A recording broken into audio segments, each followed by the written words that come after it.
আচ্ছা মিন্টু, আমাকে একটা কথা বলতো, সবাই যে তোকে এত অবহেলা করে, তুই সবার মাঝে থাকিস কিভাবে? আমি হলে তো এই বয়সে আত্মহত্যা করতাম। থাকতে হয় রে মিতু, থাকতে হয়। তুই বুঝবি না আমি কেন ওদের সাথে আছি। ওদের টাকা পয়সা বাড়ি গাড়ি এসবের উপর আমার লোভ নেই, কিন্তু তবু এত অবহেলা করে বলার মতো না ওরা। হ্যাঁ, আমি দেখি তো, মাঝে মাঝে তোদের বাসায় যাই, তখন দেখতে পাই তোকে যে কত অবহেলা করে। এক কাজ কর, তুই এখানে থাকলে একদম এরকম ভাবে সবার অবহেলা পেতে পেতে বড় হবে। তুই ঢাকায় চলে যা, ওখানে গিয়ে কাজ কর আর পড়ালেখা কর। ওখানেই তোকে অবহেলা করার মতো কেউ থাকবে না। তুই যে বলতেছিস ওইখানে যাওয়ার জন্য, ওইখানে তো আমার পরিচিত কেউ নেই যে আমাকে দেখে শুনে রাখবে। আর চাকরি তো দূরের কথা, আমাকে এই ছোট্ট বয়সে চাকরি কে দিবে? আমি শুনেছি ঢাকায় তোর সাইডে ছোট ছোট ছেলেরা হোটেলে এবং বিভিন্ন জায়গায় কাজ করে। তুই একটু খোঁজ করে আশা করি পেয়ে যাবি। এইভাবে সবার অবহেলা পাথরে থাকার তো দরকার নেই তোর। না রে, আমি এখান থেকে কোথাও যাব না, আমি এখানেই থাকবো। সবাই অবহেলা করলে করবে। দেখ মিন্টু, আমি তোর ভালোর জন্য বলছি, আমি তোর খারাপের জন্য বলতেছি না। তুই আমার বেস্ট ফ্রেন্ড, আমি কখনোই তোর খারাপ চাই না। মিতু, আমার কাছে কিন্তু একটা টাকাও নেই। আর ঢাকা গিয়ে কি হবে কি করব আমি একটুও বুঝতে পারতেছি না। প্লিজ তুই জোর করিস না আমাকে ঢাকা যাওয়ার জন্য। তোর ঢাকা যেতেই হবে। তুই ঢাকা না গেলে এইভাবে সবার অবহেলিতর পাত্র হয়ে থাকবি। প্লিজ মিন্টু, তুই ঢাকায় যা, কয়েক বছর পর না হয় আবার চলে আসবি গ্রামে। আচ্ছা, আমি রাতে ভেবেচিন্তে তোকে জানাবো। আর আমি চলে গেলে তুই একা একা থাকবি কি করে এখানে? জানি না রে, তবে তোর ভালোর জন্যই আমি একা একা থাকতে রাজি আছি। তুই প্লিজ আজকে রাতে সিদ্ধান্ত নিবি, তুই কালকে চলে যাবি ঢাকায়, যাওয়ার কাউকে না জানিয়ে। আচ্ছা, আমি আজকে রাতে সিদ্ধান্ত নিব ঢাকা যাব নাকি যাব না। এখন তাহলে আমি বাসায় যাই, তুইও বাসায় যা, গিয়ে খাওয়া দাওয়া করে রেস্ট কর। সারাদিন তো কাজ করিস, শরীরের কি হাল করেছিস একবার দেখেছিস? এসব দেখে আর কি হবে, তুই বাসায় যা, আমিও বাসায় যাই। এই বলে মিন্টু চলে আসলো বাসায়। কলিং বেল দিতে মিন্টুর ভাবি এসে দরজা খুলে দিল। মিন্টুকে দেখে বলতে লাগলো, কি ব্যাপার দেবর সাহেব, সারাদিন ঘোরাঘুরি করছেন, কাজকাম করার খবর নেই। কাজকাম না করলে আপনার তো পেটে খাবার জুটবে না। ভাবি, আমি একটু স্কুলে গিয়েছিলাম তো, এটার জন্য আর আমি কাজ করতে পারি নাই। আমি এখনই গিয়ে বাকি কাজগুলো সেরে ফেলতেছি। তাড়াতাড়ি যা, বাকি কাজগুলো সেরে এরপর আমার রুমে গিয়ে আমার বিছানাটা গুছিয়ে ফেলবি। ঠিক আছে ভাবি। এই বলে মিন্টু চলে আসলো রান্নাঘরে। রান্না বসিয়ে দিয়ে চলে আসলো সাগরের ভাবির রুমে। তাড়াতাড়ি করে বিছানাটা গুছিয়ে চলে আসলো আবার রান্নাঘরে। রান্না করতে করতে বিকেল হয়ে গেল। সবাই খাবার টেবিলে বসে বসে খাবার খাচ্ছে। এদিকে মিন্টু ছাদে দাঁড়িয়ে মনে মনে ভাবছে, দুনিয়াতে কালো মানুষের মনে হয় এরকমই শাস্তি হয়। আল্লাহ আমাকে কেন যে কালো বানিয়েছে এটা তিনি জানে। এইসব ভাবতেছি, এমন সময় নিচ থেকে ডাক আসলো। তাড়াতাড়ি করে চলে আসলাম নিচে। এসে দেখে সবার খাওয়া শেষ। আমাকে দেখে আম্মু বলতে লাগলো, মিন্টু, সবার খাওয়া দাওয়া শেষ, তুই সব কিছু পরিষ্কার করে নিজে খেয়ে নিস। আর কালকে মেহমান আসবে, সবার জন্য রান্না করতে হবে, বাজারে গিয়ে সব কিছু নিয়ে আসিস। মিন্টু কিছু বলল না, চুপচাপ খাবার টেবিলে বসে পড়লো। খাওয়া দাওয়া শেষ করে সব কিছু গুছিয়ে রেখে বাজার থেকে গিয়ে সকল কিছু নিয়ে চলে আসলো বাসায়। রাতের খাবার রান্না করে মিন্টু তার রুমে চলে গেল। বিছানায় শুয়ে আছে এমন সময় মিন্টু মনে মনে বলতে লাগলো, আমাকে আজকে রাতেই বের হয়ে যেতে হবে, না হলে ওরা কালকে আর আমাকে যেতে দিবে না। খাওয়া দাওয়া শেষ হোক, এরপর সবাই যখন ঘুমাবে তখন আমি বের হয়ে যাব। এসব ভাবছে মিন্টু। এমন সময় মিন্টুর ভাবি তার রুমে প্রবেশ করলো। মিন্টুকে দেখে বলতে লাগলো, মিন্টু, তুমি আমার রুম থেকে টাকা চুরি করেছো। বিছানার উপর 10,000 টাকা রাখা ছিল। না ভাবি, আমি তো আপনার টাকা নিই নাই। আর আমি যখন বিছানায় গোছাচ্ছিলাম তখন তো টাকা ছিল না বিছানার উপর। আপনি হয়তো টাকাগুলো কোথাও রেখেছেন, মনে নেই আপনার। আমার স্পষ্ট মনে আছে, আমি টাকাগুলো আমার বিছানার উপর রেখেছিলাম। তাহলে ভাবি, আমি আপনার টাকা নিই নাই। আপনি অন্য কাউকে জিজ্ঞাসা করতে পারেন, অন্য কেউ নিয়ে থাকতে পারে। আমি সবাইকে জিজ্ঞেস করেছি, কেউ টাকা নেই নাই। একমাত্র তুমি আমার রুমে গিয়েছিলে বিছানা গোছানোর জন্য। সত্যি করে বলো, টাকাগুলো তুমি নিয়েছো? ভাবি আমি সত্যি করে বলতেছি, আমি আপনার টাকাগুলো নিই নাই।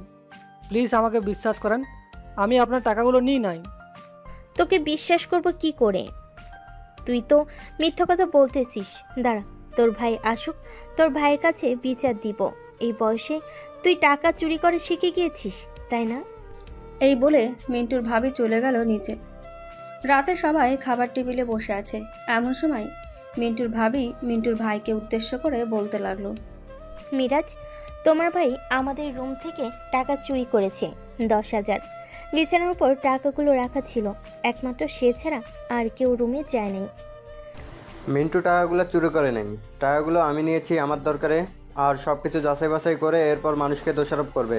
এইভাবে হঠাৎ করে একজনকে দোষারোপ করা ঠিক না।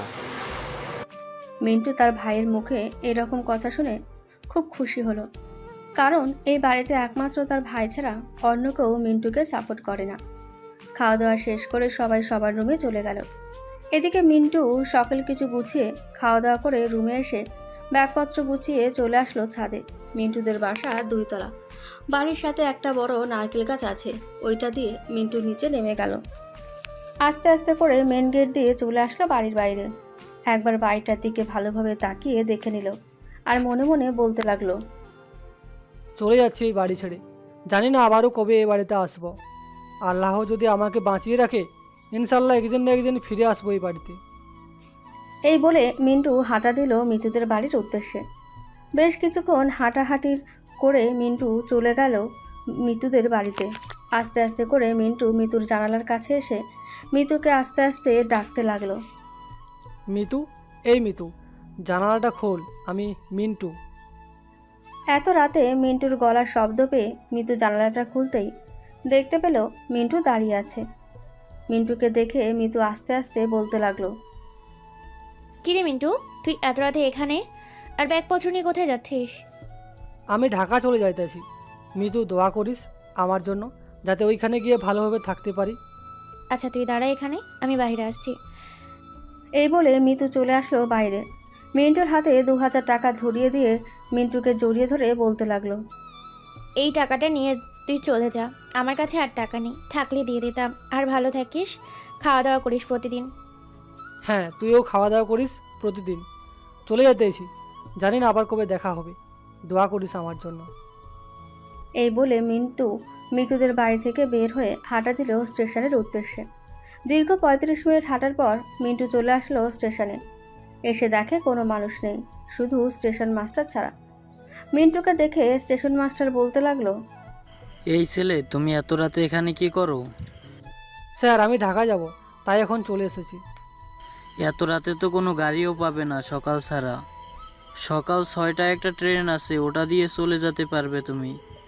এখন তুমি আমার কেবিনে এসে শুয়ে থাকো, আমি না হয় তোমাকে সকালবেলা ডেকে দেব। না স্যার, তার কোনো দরকার নেই, আমি এখানে বসে থাকতে পারবো। এই বলে মিন্টু চেয়ারে বসে পড়ল। সকাল 6টা অবধি অপেক্ষা করার পর একটা ট্রেন আসলো। মিন্টু ট্রেনে উঠে পড়ল। একটা ফাঁকা সিট পেয়ে মিন্টু বসে পড়ল ওই সিটে। দীর্ঘ 5 ঘন্টা পর ট্রেন চলে আসলো ঢাকা বিমানবন্দর রেলওয়ে স্টেশনে। মিন্টু ট্রেন থেকে নেমে বাইরে বের হয়ে দাঁড়িয়ে আছে। আশেপাশে গাড়িতে ভরপুর, কোথায় যাবে কি করবে কিছুই বুঝে উঠতে পারছে না। এক জায়গায় ঠায় দাঁড়িয়ে আছে মিন্টু। প্রায় 10 মিনিট দাঁড়িয়ে থাকার পর মিন্টু বলতে লাগলো, আচ্ছা ভাই, আমি এই ঢাকা শহরে কোনো জায়গায় গেলে কোনো কাজ পাবো, একটু বলতে পারবেন? ভাই, আপনি তো এখানে কোনো কাজ পাবেন না। আপনি এক কাজ করেন, এইখান থেকে 50 টাকা ভাড়া নেবে, আপনি কমলাপুরে চলে যান। ওইখানে যে কোনো কাজ শুরু করতে পারবেন। আর আপনাকে এত ছোট বয়সে কাজ দিবে না মনে হয়, তবুও আপনি একবার চেষ্টা করে দেখতে পারেন। ধন্যবাদ ভাই। এই বলে মিন্টু একটা বাসে করে চলে আসলো কমলাপুর। আশেপাশের জায়গাগুলো ঘুরে ঘুরে দেখতে লাগলো। বেশ কিছুক্ষণ দেখার পর মিন্টু একটা খাবার হোটেলের সামনে দাঁড়ালো আর মনে মনে বলতে লাগলো, খাওয়া দাওয়া করি নাই, খুব তো ক্ষুধা লাগতেছে। সে সকালেও খাই নাই, এখন না খেলে আর হাঁটাচলা করতে পারবো না। এই বলে মিন্টু হোটেলে ঢুকে খাওয়া দাওয়া করে আবারও বেরিয়ে পড়লো কাজের সন্ধানে। সারাদিন খোঁজাখুঁজির পর মিন্টু একটা কাজ পেল, তাও আবার রিক্সার গ্যারেজের কাজ। চলুন শুনে আসি কিভাবে এই কাজটা পেয়েছে। মিন্টু গ্যারেজের সামনে এসে দাঁড়িয়ে একটা ছোট ছেলেকে বলতে লাগলো। আচ্ছা ভাইয়া, এখানে কোন জায়গায় গেলে কাজ পাওয়া যাবে আপনি বলতে পারবেন? ভাইয়া আপনি এখানে কাজ করতে পারবেন। আমি মহাজনকে ডেকে আনতেছি, ওনার সাথে কথা বলে নিন, দেখেন উনি আপনাকে কাজ দেয় কিনা। ঠিক আছে ভাইয়া, আপনি ডেকে আনেন, আমি কথা বলতেছি আপনার মহাজনের সাথে। এই বলে মিন্টু দাঁড়িয়ে রইল ওইখানে। বেশ কিছুক্ষণ পর গ্যারেজের মালিক আসলো। মিন্টু সামনে দাঁড়িয়ে বলতে লাগলো। তুমি কি কাজ করতে চাও? হ্যাঁ, আমার একটা কাজের খুব প্রয়োজন, আপনি আমাকে এই কাজ দিতে পারবেন? এখানে দিলে খুব ভালো হতো। কাজ তো দেওয়া যাবে, কিন্তু কতক্ষণ কাজ করতে পারবে এটা বলো। আমার এই গ্যারেজ কিন্তু সারাদিন সারা রাত খোলা থাকে। আমি না হয় রাতে কাজ করব এখানে। আসলে আমি এখানে এসেছি পড়ালেখা করার জন্য এবং কাজ করার জন্য। এইখানে আমার আত্মীয় বলতে কেউ নেই। ও আচ্ছা, ঠিক আছে, তুমি রাতের বেলায় কাজ করতে চলে আসবে, আর তোমাকে বেতন প্রতি মাসে 5,000 টাকা দেওয়া হবে। যদি ভালোভাবে কাজ করতে পারো তাহলে টাকা বাড়িয়ে দেওয়া হবে। ঠিক আছে, আর আমাকে যদি একটা থাকার জায়গা ব্যবস্থা করে দিতেন খুব ভালো হতো। এই রাকিব, তোর সাথে ওই ছেলেটাকেও জায়গা দিত। এই ছেলেটাও আজ থেকে তোর সাথেই থাকবে। ঠিক আছে মহাজন, আমি ওনাকে রুমটা দেখিয়ে দিয়ে আসতেছি। চলেন ভাইয়া, আমি আপনাকে রুমটা দেখিয়ে দিয়ে আসি। রাকিব মিন্টুকে নিয়ে চলে আসলো তার রুমে। রুমটা দেখিয়ে দিয়ে রাকিব আবারও চলে আসলো কাজে। এদিকে মিন্টু ফ্রেশ হয়ে বসে আছে। ঘড়ির দিকে তাকিয়ে দেখে বিকেল 5টা বেজে গেছে। এটা দেখে মিন্টু মনে মনে বলতে লাগলো। এখন তো 5টা বেজে গেছে, এখন তো কোনো স্কুল খোলা পাবো না। কালকে না হয় বের হব স্কুলে ভর্তি হওয়ার জন্য, দেখি কোনো স্কুলে ভর্তি হতে পারি। এইসব ভাবছে মিন্টু।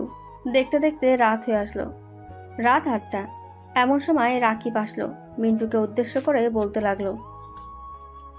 ভাই আপনাকে তো সময় বলে দেই নাই মহাজন, আমি আসার সময় বলে দিয়েছি, আপনাকে বলে দিতাম যাওয়ার জন্য। আর আপনার কাজ হচ্ছে রাত 8টা থেকে সকাল 8টা অবধি। আপনি রাতে কাজ করবেন, খুব আরামে করতে পারবেন, কারণ রাতে গাড়ি ঘোড়া কম আসে। ঠিক আছে ভাই, আমি তাহলে এখন যাই, না হলে তো মহাজন বলবে আমি কাজে যাই নাই। হ্যাঁ যান, আর 9টা 10টার দিকে মহাজন খাবার দিয়ে দিবে, খাবার খাইতে পারবেন। মিন্টু আর কিছু না বলে চলে আসলো গ্যারেজে। মহাজনকে বলে কাজ করতে লাগলো গ্যারেজের ভেতর। আরও 2-3 জন আছে, ওনারা কাজ দেখিয়ে দিয়েছে মিন্টুকে। রাত 10টা অবধি কাজ করে খাওয়া দাওয়া করে বসে আছে মিন্টু, কারণ এখন আর কাজ নেই। এমন সময় একটা লোক এসে মিন্টুকে বলতে লাগলো। ভাই, তোমাকে তো দেখে মনে হচ্ছে তুমি খুব ভদ্র পরিবারের ছেলে। তাহলে এই ঢাকা শহরে এসেছো এই গ্যারেজে কাজ করার জন্য? আর তোমার মা বাবা কোথায়? আসলে ভাই, আমার মা বাবা আর সব গ্রামে থাকে। আপনাদেরকে পরে না হয় একদিন সব খুলে বলবো কেন এইখানে এসেছি। ঠিক আছে, পরে না হয় খুলে বললো। এখন এক কাজ করো, এই সকল জিনিসপত্রগুলো গুছিয়ে রেখে দাও ওইখানে। যখন গাড়ি আসবে তখন আমাকে ডাক দিবেন। আর এই নাও তোমার ফোন, ভিডিও দেখতে থাকো। আর যদি ঘুমে ধরে তো আমাকে একবার ডাক দিও, আমি না হয় জেগে থাকবো।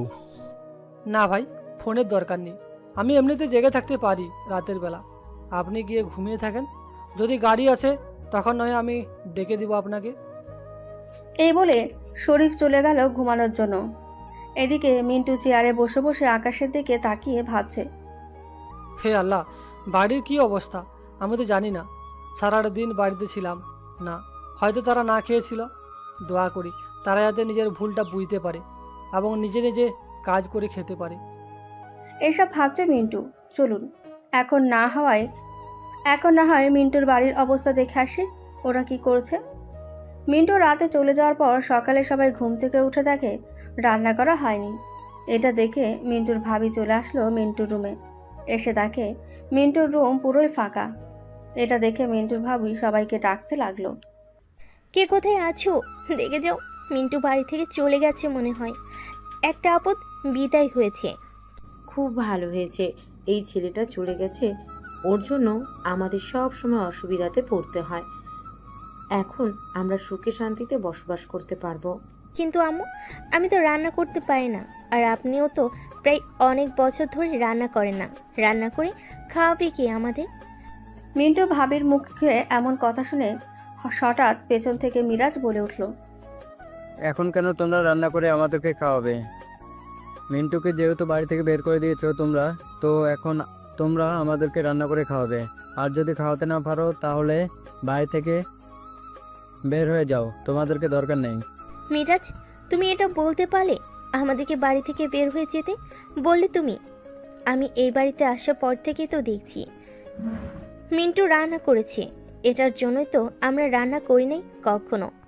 মিন্টু রান্না করেছে এটা না হয় মেনে নিলাম, তোমরা তো একটু সাহায্য করতে পারতে।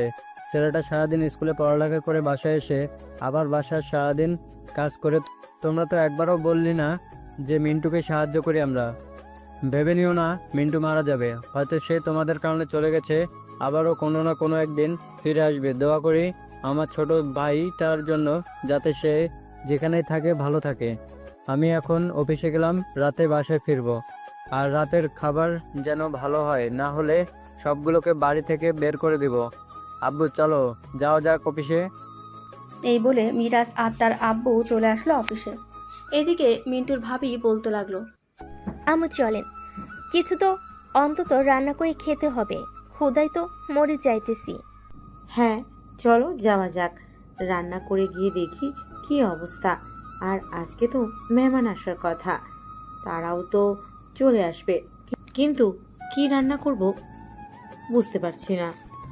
চলেন গিয়ে দেখি রান্নাঘরে কি রাখা আছে, এরপর না হয় দুজন মিলে ইউটিউব দেখে রান্না করে নিব। এই বলে মিন্টুর আম্মু এবং মিন্টুর ভাবি চলে গেল রান্নাঘরে। গিয়ে দেখে সব কিছু রাখা আছে, রেডি করা, শুধু রান্না করতে হবে। এটা দেখে মিন্টুর আম্মু আর মিন্টুর ভাবি রান্না শুরু করে দিল। দেখতে দেখতে দুপুর হয়ে গেল। দুপুরে মেহমান আসলো, তাদেরকে খাওয়া দাওয়া করিয়ে দিল। এদিকে মিতু স্কুলে বসে আছে চুপচাপ। এমন সময় কবির স্যার মিতুকে উদ্দেশ্য করে বলতে লাগলো, মিতু, আজকে মিন্টু আসে নাই কেন? সে তো প্রতিদিন স্কুলে আসে, সে তো স্কুল মিস যাওয়ার কথা না। আসলে স্যার, মিন্টু এই এলাকা ছেড়ে চলে গিয়েছে, জানি না কবে আসবে এই এলাকাতে, আবার সে কোথায় গিয়েছে এটাও জানি না। সবাই দোয়া করবেন মিন্টুর জন্য। মিতু সারাদিন ক্লাস শেষ করে চলে আসলো বাসায়। কলিং বেল দিতেই তার আম্মু এসে দরজা খুলে দিল। কি রে মিতু, কি হয়েছে? এভাবে গোমরা মুখ করে দাঁড়িয়ে আছিস কেন? স্কুলে কি কেউ কিছু বলেছে তোকে? না আম্মু, কেউ কিছুই বলে নাই, এমনিতেই আজকে মনটা ভালো না, এটার জন্য মন খারাপ। আমি ফ্রেশ হয়ে আসছি, খাবার দাও আমাকে। মিতু চলে গেল তার রুমে। ফ্রেশ হয়ে খাওয়া দাওয়া করে বসে আছে তার রুমে, আর মনে মনে ভাবছে, মিন্টু যে ঢাকায় গেল, সে কি কোনো কাজ পেয়েছে বা থাকার জায়গা পেয়েছে? তার সাথে কোনোভাবেই যোগাযোগ করতে পারবো না। আমার হাতেও ফোন নেই, তার কাছেও ফোন নেই। এসব ভাবছে মিতু। ভাবতে ভাবতে রাত হয়ে গেল। এদিকে মিন্টু আকাশের দিকে তাকিয়ে আছে। এমন সময় একটা গাড়ি আসলো। গাড়িটা এসে গ্যারেজের সামনে দাঁড়াতেই মিন্টু গাড়ির কাছে গিয়ে বলতে লাগলো, স্যার কি লাগবে আপনাদের? আমাদের গাড়ির চাকাটা চেঞ্জ করতে হবে, চেঞ্জ করতে পারবে তুমি? হ্যাঁ, চাকাটা চেঞ্জ করে দিতে পারবো। আপনারা ওই চেয়ারগুলোতে গিয়ে বসান, আমি চাকাটা চেঞ্জ করে দিতেছি। গাড়ির ড্রাইভার বসে পড়লো চেয়ারে। এদিকে মিন্টু গাড়িটা একটু উঁচু করে চাকাটা চেঞ্জ করে দিয়ে দিল। ড্রাইভার মিন্টুর হাতে 500 টাকা দিয়ে বলতে লাগলো, এই নাও, এখানে 500 টাকা আছে, তুমি 200 টাকা রেখে বাকি 300 টাকা তোমার মহাজনকে দিয়ে দিবে। 300 টাকা তোমাকে বকশিস দিলাম। ধন্যবাদ ভাইয়া। ড্রাইভার চলে গেল ওইখান থেকে। এদিকে মিন্টু টাকাটা ড্রয়ারে রেখে দিল, আর বাকি 300 টাকা তার কাছে রেখে দিল। সারা রাতে প্রায় 10টা গাড়ি ঠিক করেছে মিন্টু এবং শরীফ। সকাল 8টা বাজতেই মিন্টু চলে আসলো বাসায়। ফ্রেশ হয়ে দোকান থেকে কিছু খাওয়া দাওয়া করে একটা স্কুলের দিকে রওনা দিল। বেশ কিছুক্ষণ হাঁটার পর মিন্টু চলে আসলো স্কুলের সামনে। ভেতরে ঢুকতে যাবে এমন সময় দারোয়ান বলতে লাগলো, এই ছেলে, তুমি ভিতরে ঢুকছো কেন? তোমাকে দেখে মনে হচ্ছে না তো তুমি এই স্কুলে পড়ালেখা করো। ভাই, আমি এই স্কুলে পড়ালেখা করি না, আমি এই স্কুলে ভর্তি হওয়ার জন্য এসেছি। ও আচ্ছা, ভিতরে যাও। ওই যে সামনের রুমটা দেখছো, ওইটা হচ্ছে প্রিন্সিপাল স্যারের রুম। ধন্যবাদ ভাই। এই বলে মিন্টু চলে আসলো প্রিন্সিপাল স্যারের রুমের সামনে। স্যার, ভিতরে আসতে পারি? হ্যাঁ, ভেতরে আসো। আর তুমি কে? তোমাকে তো আগে কখনো দেখি নাই। স্যার, আমি এই স্কুলে ভর্তি হওয়ার জন্য এসেছি। আমাকে কি এই স্কুলে ভর্তি করা যাবে? দেখো, এখন তো ভর্তির প্রায় কার্যক্রম শেষ। তোমাকে কিভাবে যে ভর্তি করি, আচ্ছা আমি দেখতেছি। আর তোমার আব্বু আম্মু কোথায়, তাদেরকে নিয়ে আসো। প্রিন্সিপাল স্যারের কথা শুনে মিন্টু মাথা নিচু করে বলতে লাগলো, স্যার, আমার আব্বু আম্মু বেঁচে আছে, কিন্তু তারা কোথায় আছে আমি নিজেও জানি না। আমি গ্রামে পড়ালেখা করতাম, ওইখান থেকে আমার আব্বু আম্মু কোথায় যে চলে গেছে আর ফিরে আসে নাই। এখন আমি ঢাকায় চলে এসেছি পড়ালেখা করার জন্য, আর সাথে একটা গ্যারেজে কাজ করি। আপনি প্লিজ আমাকে ভর্তিটা করিয়ে দেন। দেখো, ভর্তি করাতে তো কিছু টাকা লাগবে। আর তুমি যেহেতু গ্যারেজে কাজ করো, আমার মনে হয় না যে স্কুলে আসতে পারবে তুমি। স্যার, আমি প্রতিদিন স্কুলে আসতে পারবো। আমি রাতের বেলা কাজ করি, দিনের বেলা স্কুল শেষ করে বাসায় গিয়ে না হয় একটু ঘুমালেই পরে আবারও রাতে কাজে যেতে পারবো। তোমার নাম শুনে তো মনে হচ্ছে তুমি জীবনে যুদ্ধ নেমে পড়েছো। আচ্ছা, ভর্তি যেহেতু 1500 টাকা, সো আমি 750 টাকা দিলেই হবে। বাকিটা আমি না হয় স্যারদেরকে বুঝিয়ে বলবো। ঠিক আছে স্যার, আর এই নেন, এখানে 750 টাকা আছে। আমি কি আজ থেকে ক্লাস করতে পারবো নাকি কাল থেকে ক্লাস করব? কাল থেকে ক্লাস করতে হবে। তোমাকে আর কিছু কাগজপত্র দিতে হবে। তোমার পারবে তো দিতে? জি স্যার, পারবো। কি কি কাজ লাগবে আমাকে বলেন, আমি আজকে ভিতরে এনে দিতেছি আপনাকে। তোমার জন্ম নিবন্ধন লাগবে, তোমার আব্বু আম্মুর আইডি কার্ডের ফটোকপি লাগবে, আর যে স্কুলে লেখাপড়া করেছো ওই স্কুলের ছাড়পত্র লাগবে। আজকের ভিতরে এনে দিতে পারলে তুমি কালকে বা আজকে ক্লাস করতে পারবে। আচ্ছা স্যার, আমি ভর্তির ফর্মটা পূর্ণ করে দিই, আর বাকি কাগজপত্রগুলো আমি আনার ব্যবস্থা করতেছি। ঠিক আছে, তুমি ফর্মটা পূরণ করে দিয়ে যাও, আমি তোমার নামে এন্ট্রি করে রাখতেছি। স্যার মিন্টুর নাম এন্ট্রি করে রেখে দিল। এদিকে মিন্টু চলে আসলো গ্যারেজে। মিন্টুকে দেখে তার মহাজন বলতে লাগলো, কি ব্যাপার মিন্টু, তুমি ঘুমানো এখনো? না মহাজন, আমি এখনও ঘুমাই নাই। আমি আপনার কাছে একটু দরকারে এসেছিলাম। আপনার ফোনটা একটু দিবেন, আমি এক জায়গায় ফোন করব। এই নাও ফোন, আর তোমার ফোনের আমি একটা ব্যবস্থা করতেছি। তুমি কথা বলো, আমি দেখি কোথাও থেকে তোমার জন্য একটা কম দামি ফোনের ব্যবস্থা করতে পারি কিনা। না মহাজন, আমার ফোনের দরকার নেই, আমি শুধু কিছু কাগজপত্রের জন্য ফোন দিব। এই বলেই মিন্টু ফোন দিল তার কবির স্যারকে। কবির স্যারের নাম্বারটা মুখস্থ থাকার কারণে মিন্টু ফোন দিতে পেরেছে। ওই পাশ থেকে কবির স্যার ফোনটা রিসিভ করে বলতে লাগলো, আসসালামু আলাইকুম, কে বলছেন? ওয়ালাইকুম সালাম স্যার, আমি মিন্টু বলতেছি। মিন্টু, তুমি এখন কোথায় আছো? আর তুমি নাকি এই গ্রাম ছেড়ে কোথায় চলে গেছো? স্যার, আমি ঢাকায় চলে এসেছি। আপনি একটু দয়া করে আমার জন্য জন্ম নিবন্ধন এবং আমার আব্বু আম্মুর আইডি কার্ডের ফটোকপি আর ট্রান্সফার লেটারটা একটু পাঠাতে পারবেন? এইগুলো তো তোমাকে সে নিয়ে যেতে হবে, এভাবেই তো পাঠালে চলবে না। আবার একটা কাজ করা যায়, তুমি তোমার স্কুলে গিয়ে প্রিন্সিপাল স্যারকে বলবে আমাকে ফোন দেওয়ার জন্য। আমি সকল কিছু অনলাইনে পাঠিয়ে দিব, তখন আর কোনো সমস্যা হবে না। ঠিক আছে স্যার, আমি স্কুলে গিয়ে প্রিন্সিপাল স্যারকে বলতেছি আপনাকে ফোন দেওয়ার জন্য। আপনি না হয় পাঠিয়ে দেন সকল কিছু। ঠিক আছে, পাঠিয়ে দিব। আর সব সময় নিজের খেয়াল রাখবে, ভালোভাবে পড়ালেখা করবে। তোমাকে যারা অবহেলা করেছিল তাদেরকে দেখিয়ে দিবে একদিন তুমি বড় কিছু হয়ে। জি স্যার, আমার জন্য দোয়া করবেন যাতে আমি কিছু একটা করতে পারি। এই বলে মিন্টু ফোনটা কেটে দিয়ে চলে আসলো আবার স্কুলে প্রিন্সিপাল স্যারের কাছে। নাম্বারটা দিয়ে ফোন দিয়ে দিল কবির স্যারের কাছে। এদিকে কবির স্যার সকল কিছু পাঠিয়ে দিল অনলাইনে। মিন্টু, তোমার সকল কিছু কমপ্লিট হয়ে গেছে, তুমি চাইলে এখন ক্লাসে যেতে পারো। আর কিছুদিন আছে, কিছুদিন পর তোমার 4র্থ শ্রেণীর পরীক্ষা শুরু হবে। ঠিক আছে স্যার, আমি ক্লাসে যাইতাছি। এখন আর আমাকে একটু বেতনটা কম ধরবেন, কারণ আমি ওইখানে থাকি, বুঝতেই পারছেন। এটা নিয়ে তোমাকে চিন্তা করতে হবে না, তুমি যাও ক্লাসে।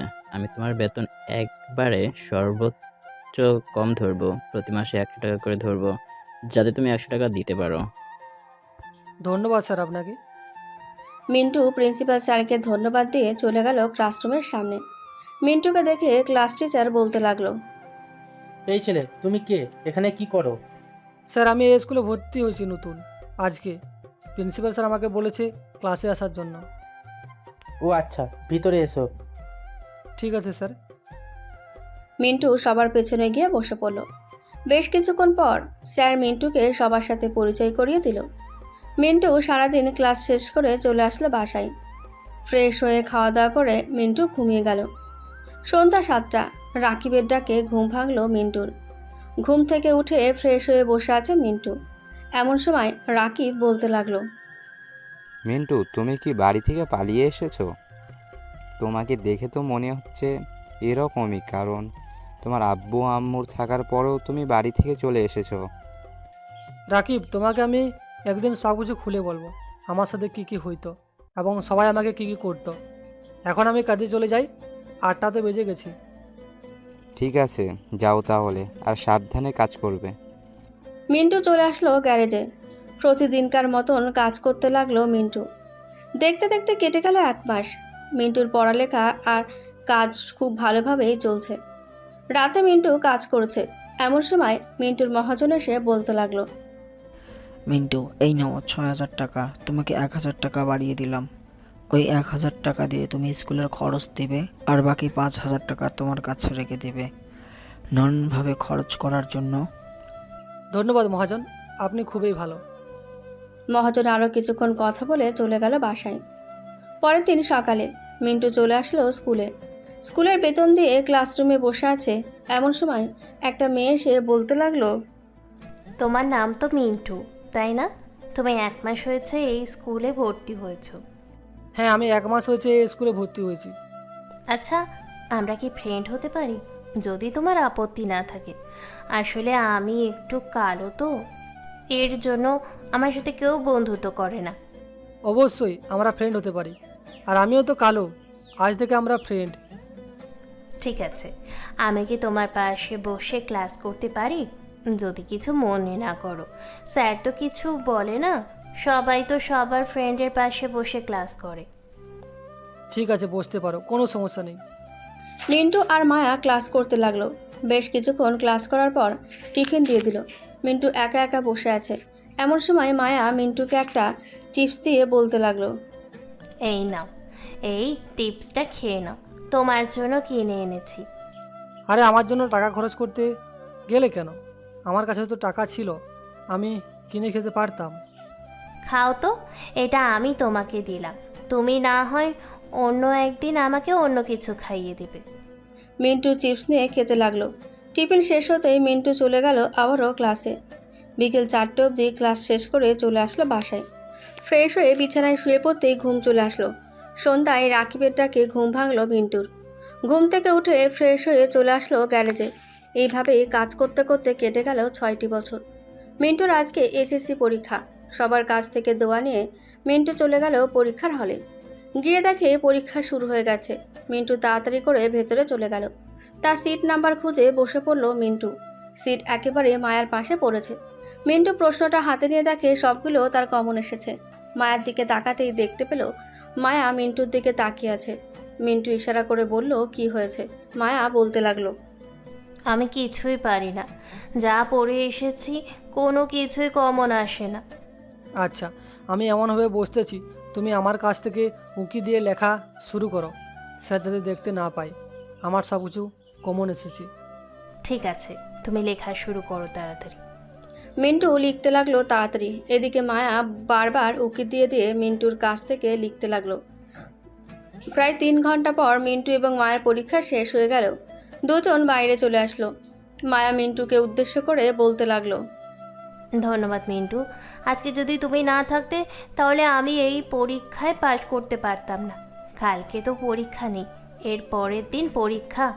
আমাকে কিছু সাজেশন দিতে পারবে যে এইগুলো পড়লে আমার কিছু কমন আসবে? দেখো মায়া, আমি তো কোনো টিচারের কাছে পড়ি নাই, এখন আমি তোমাকে অনুমানে কি সাজেস্ট করতে পারি বুঝতে পারছি না। তুমি এক কাজ করো, স্যার যেগুলো ক্লাসে পড়িয়েছিল ওইগুলো পড়ো, বাকিটা আল্লাহর হাতে। এই বলে মিন্টু চলে আসলো গ্যারেজে। মহাজন মিন্টুকে দেখে বলতে লাগলো, মিন্টু, তোর পরীক্ষা কেমন হয়েছে? সকল কিছু কমন পড়েছে তো? জি মহাজন, সকল কিছু কমন পড়েছে, আশা করি 100-র মধ্যে 97 পাবো। ঠিক আছে, তুই এখন বাসায় যা আর ভালোভাবে পড়ালেখা কর। এই কয়েকদিন তোর গ্যারেজে আসার দরকার নেই। রাখিবার আমি কিছুটা না হয় সাহায্য করব সবাইকে। সমস্যা নেই মহাজন, আমি রাতের বেলা পড়তে পারি এখানে। যখন বেশি কাজ থাকে তখন বাকি সবাই আমাকে একটু সাহায্য করে, যাতে তাড়াতাড়ি কাজটা শেষ হয়ে যায়। না, তার কোনো দরকার নেই। আমি যেটা বলেছি সেটাই করতে হবে। তুই কয়েকদিন ভালোভাবে পড়ালেখা কর, যাতে পরীক্ষাটা ভালোভাবে শেষ হয়ে এরপরে তো বন্ধ থাকবে 1 মাস, তখন না হয় রাত দিন কাজ করিস। ঠিক আছে মহাজন, আপনি যেহেতু এত করে বলতে চান, সো আপনার কথা ফেলবো না। এখন তাহলে আমি বাসায় চলে যাই। ঠিক আছে, এখন তাহলে তুই বাসায় চলে যা। এই বলে মিন্টু চলে আসলো বাসায়। খাওয়া দাওয়া করে আবারও পড়তে বসে গেল। পড়তে পড়তে রাত 12টা বেজে গেল। মিন্টু বিছানায় শুয়ে পড়তেই তার ঘুম চলে আসলো। সকালে ঘুম থেকে উঠে আবারও পড়া শুরু করে দিল। দেখতে দেখতে এইভাবেই কেটে গেল 1টি মাস। মিন্টুর পরীক্ষা শেষ হয়ে গেছে। মিন্টু এখন ভালোভাবে গ্যারেজে সময় দিচ্ছে। মিন্টু, তুই তোর আম্মা আব্বুর খোঁজ খবর পেয়েছিলি নাকি? এখানে তো আসিস প্রায় 7 বছর হয়ে গেছে, এর মধ্যেও তোর তো কেউ কোনো খোঁজ খবর নিল না। মহাজন, আজকে আমি আপনাকে সত্যি কথাটা বলে দিই। আসলে আমি যখন আপনার কাছে এসেছিলাম, এর আগে আমি বাসায় ছিলাম। তখন আমার বড় ভাই, আব্বু, ভাবি, আম্মু সবাই আমার উপর অত্যাচার করতো। সারাদিন স্কুলে পড়ালেখা করে বাসায় গিয়ে বাড়ির সকল কাজ করতাম আমি। একদিন হাতে তেল পড়ে অনেকখানি পড়ে গিয়েছিল, কিন্তু কেউ আমাকে সাহায্য করে নাই। আমার একটা বেস্ট ফ্রেন্ড ছিল গ্রামে, সে আমাকে ঢাকায় চলে আসার জন্য বলে। এরপর আমি ঢাকায় চলে আসি। এরপরে তো আপনার এখানেই ছিলাম। ছি, আমি ভাবতেও পারতেছি না তোর আব্বু আম্মু কীভাবে তোর সাথে এরকম ব্যবহার করলো। বাড়ির ছোট ছেলে কোথায় আদরে রাখবে তা না করে তোকে এতটা অবহেলা, এত অত্যাচার করেছে। তুই যদি আমার ছেলে হইতি, তাহলে তোর আম্মু যদি এরকম তোর উপর অত্যাচার করতো, তাহলে আমি তাকে তালাক দিয়ে তোকে নিয়ে থাকতাম। চিন্তা করিস না, তারা নেই দেখে কি হয়েছে, আমি তো আছি, আমি তোর বড় ভাই। মহাজনের মুখে এমন কথা শুনে মিন্টু মহাজনকে জড়িয়ে ধরে কান্না করে দিল। মহাজন মিন্টুকে উদ্দেশ্য করে বলতে লাগলো, আরে পাগল ছেলে, কান্না করতেছিস কেন? কান্না করিস না, কিছুদিন পর তো তোর রেজাল্ট আসবে, এরপর কলেজে ভর্তি হবি। তোর কাছে তো এখনো অনেক টাকা আছে, কলেজে ভর্তি হলেও সমস্যা নেই। আর দেখ, ঢাকা শহরে কিন্তু সেনাবাহিনীর সার্কুলার ছাড়ে, তুই না হয় সেনাবাহিনীতে ভর্তি হয়ে যাস কলেজের পড়ার পাশাপাশি। আমাকে এত কম বয়সে সেনাবাহিনীতে ঢুকাবে নাকি? আমার তো মনে হয় না ঢুকাবে। আর কি বলিস, কম বয়সে তো কি হয়েছে, তোর সার্টিফিকেট থাকলেই চলে, সার্টিফিকেটের উপর নির্ভর করে। আর সেনাবাহিনীর ট্রেনিং কিন্তু অনেক কঠিন, খুব সাবধানে করতে হয়, আর না করতে পারলে রিজেক্ট করে দেয়। আপনি যেহেতু বলতেছেন যে সেনাবাহিনীতে ঢুকতে, তো আমি সেনাবাহিনীতে ঢুকবো। আপনি সাহায্য করলেই চলবে। আমি সবসময় তোর পাশে আছি, চিন্তা করিস না। এখন তাহলে কাজ কর, আমি বাসায় যাই। মহাজন চলে গেল বাসায়। এদিকে মিন্টু কাজ করতে লাগলো। মিন্টু কাজ করছে, হঠাৎ দেখতে পেল মায়া এসে দাঁড়িয়ে আছে গ্যারেজের সামনে। মায়াকে দেখে মিন্টু চলে গেল মায়ার কাছে। মিন্টুকে দেখে মায়া বলতে লাগলো, আরে মিন্টু, তুমি এখানে কি করো? আমি তো এই গ্যারেজে কাজ করি, তোমাকে বললাম না? তুমি এখানে কি করো? গাড়িটা নষ্ট হয়ে গেছে, কি যেন হয়েছে বুঝতে পারতেছি না, তুমি একটু দেখে দিবে? আচ্ছা, তুমি এখানে দাঁড়াও, আমি দেখে দিতেছি কি হয়েছে। এই বলে মিন্টু গাড়ির সামনের ব্যাক সাইডটা খুলে দেখতে লাগলো কি হয়েছে। বেশ কিছুক্ষণ দেখার পর মিন্টু গাড়িটা স্টার্ট দিতেই গাড়িটা ঠিক হয়ে গেল। মিন্টু গাড়ি থেকে নেমে মায়াকে বলতে লাগলো, এই নে তোর গাড়ি, একদম ঠিক হয়ে গেছে। এই নে, এখানে 1000 টাকা আছে, এইটা তুই রেখে দে। তুই পাগল হয়ে গেছিস? আমি তোর কাছ থেকে টাকা রাখবো? যা, কোথায় গাইতেছিস সেখানে যা, টাকা দিতে হবে না আমাকে। আরে রাখ তো, এটা তোকে আমি এমনিতেই দিলাম, কাজের জন্য না। মিন্টু টাকাটা রাখতে চাইল না। মায়া জোর করে মিন্টুর পকেটে টাকাটা ঢুকিয়ে দিয়ে গাড়িটা নিয়ে চলে গেল এখান থেকে। মিন্টু কাজ শেষ করে রাতে বাসায় এসে বসে আছে। এমন সময় তার মহাজন ফোন দিল। মিন্টু কলটা রিসিভ করতেই ওই পাশ থেকে মহাজন বলতে লাগলো, মিন্টু, তুই একটু আমাদের বাসায় আয় তো। কেন মহাজন, বাসায় কি হয়েছে? আমাকে হঠাৎ আপনাদের বাসায় যেতে বললেন? তোকে আসতে বলেছি, তুই আয়। এত কথা বলিস কেন? সাথে রাকিবকে নিয়ে আসিস। ঠিক আছে মহাজন, আমি রাকিবকে নিয়ে চলে আসতেছি আপনাদের বাসায় কিছুক্ষণের মধ্যে। মিন্টু ফোনটা কেটে দিয়ে চলে আসলো গ্যারেজে। এসে দেখে রাকিব কাজ করছে। রাকিবকে দেখে মিন্টু বলতে লাগলো, রাকিব, মহাজন আমাদের দুইজনকে বলেছে তাদের বাসায় যাওয়ার জন্য, চল তো গিয়ে দেখে আসি কি হয়েছে। হঠাৎ মহাজন তার বাসায় যেতে বলল, বুঝলাম না ব্যাপারটা। আমিও বুঝতে পারতেছি না কি হয়েছে হঠাৎ, চল গিয়ে দেখে আসি। মহাজন তো এরকমভাবে কোনোদিন আমাদের ডেকে নিয়ে যায় নাই, হয়তো কোনো অসুবিধা হয়েছে তাই যেতে বলেছে। হ্যাঁ চলো যাওয়া যাক। মিন্টু আর রাকিব চলে আসলো মহাজনের বাসায়। কলিং বেল দিতেই মহাজন সে দরজা খুলে দিল। দুজনকে দেখে মহাজন বলতে লাগলো, যা ভিতরে গিয়ে খাবার টেবিলে বস, তোদের ভাবি রান্না করেছে তোদের জন্য। মহাজন, হঠাৎ আপনি আমাদেরকে এরকমভাবে খাওয়াচ্ছেন, কোনো সুখবর আছে নাকি? আরে না, কোনো সুখবর নেই। তোর ভাবি বলতেছে যে অনেক দিন তো হয়েছে তোদেরকে ভালো মন্দ খাওয়ানো হয় না, এটার জন্য আজকে রান্না করেছে। ও আচ্ছা, সো আমরা দুইজন একা খাবো কেন? গ্যারেজের তো আরও অনেক লোক আছে, তাদেরকেও দিতে হবে। হ্যাঁ, তাদের খাবার পাঠিয়ে দিয়েছি, তারা খাবার খেয়ে নিবে, তোরা খেয়ে নে এখন। মহাজনের সাথে সবাই বসে খাওয়া দাওয়া করে নিল। খাওয়া দাওয়া শেষ করে মিন্টু চলে আসে বাসায়, আর রাকিব চলে গেল গ্যারেজে। দেখতে দেখতে 1 মাস কেটে গেল। আজকে মিন্টুর রেজাল্ট দেবে। সকাল 10টায় অনলাইনে সকল রেজাল্ট ছাড়া হবে। মিন্টু খুব ভয় পাচ্ছে, কি হবে তার রেজাল্ট।